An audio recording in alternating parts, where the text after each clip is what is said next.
So in order to make the Margarita Jello shots look awesome and taste great, we're going to use some decent ingredients here, not, your run-of-the-mill crap.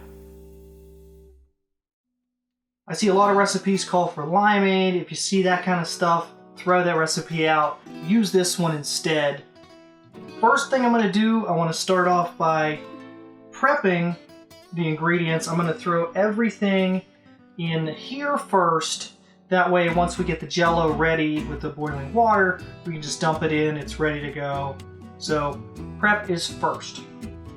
First thing I do is I put an ounce of lime juice in there. I like to run it through a tea strainer, that way you're not getting any kind of pulp or seeds or anything in there.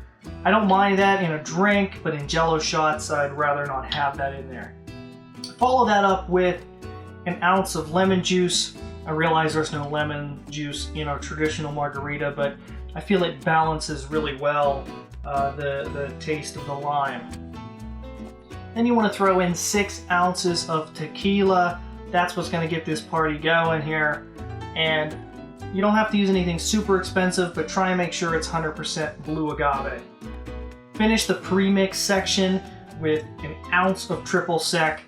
I really wouldn't recommend using Cointreau or Grand Marnier, they're Jello shots. Stick with triple sec. So now it's time to start the actual making of gelatin. You're going to want to get an unflavored gelatin. Knox is a popular brand of unflavored gelatin.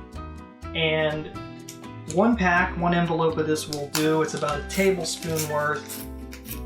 You just want to put this into some type of cup.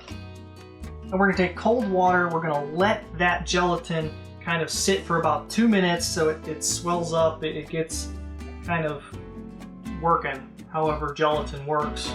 In the meantime, we're going to boil about 4 ounces of water, that's half a cup of water, get it nice and hot, and it's going to go in this mixture. Alright, so I got the water boiled, it's about 4 ounces. So what you end up with, you're going to stir this really nicely till it dissolves, and then we're going to take some sugar. This is about 3 tablespoons worth of sugar, and we're going to pour that in there as well. So we're going to stir that up until the sugar's pretty much dissolved up nicely. And now it's time to just add everything together, mix it up really nice, and we'll be ready to put it into our cups. Now I like to use something like this, a pour spout type cup is really helpful in this scenario. I'm using these are really nifty little things I got at the Dollar Tree. They hold about 2 ounces in each, and they'll look really cool when they're done. Again, I still think it's a good idea to run this through a tea strainer as you pour it into the cups, just so if there's any undissolved sugar, any chunks of gelatin for some reason that didn't break up, anything that you don't want in your Jello shot, we're going to strain it out at this process. That is the one downside to using fresh everything instead of the limeade method. Now that we have everything in the proper cups, throw these in a refrigerator probably about 2 to 3 hours until they set up. Then it's time to garnish.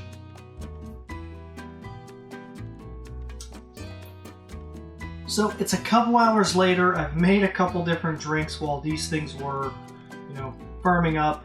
As you can see, the Jello is solid. They look really cool in these cups.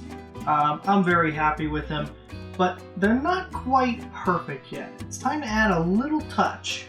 You want to take a lime, slice that thing up a little bit.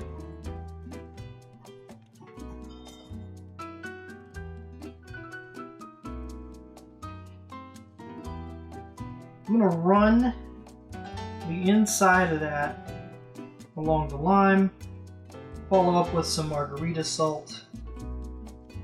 It doesn't have to be a lot, just enough to kind of coat the outside of the glass. And I like to add a little touch by throwing a tiny little lime wedge on the side of it as well. To me, that's cool. You don't see that when you go to parties. And this is a really nifty way to serve a Margarita Jello shot. I mean, ultimately, what it boils down to, though, is how good are they?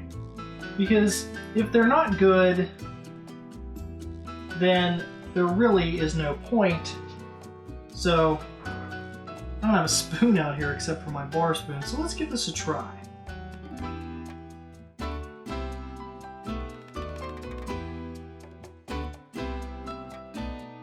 I mean, it really does taste like a margarita. It is pretty potent.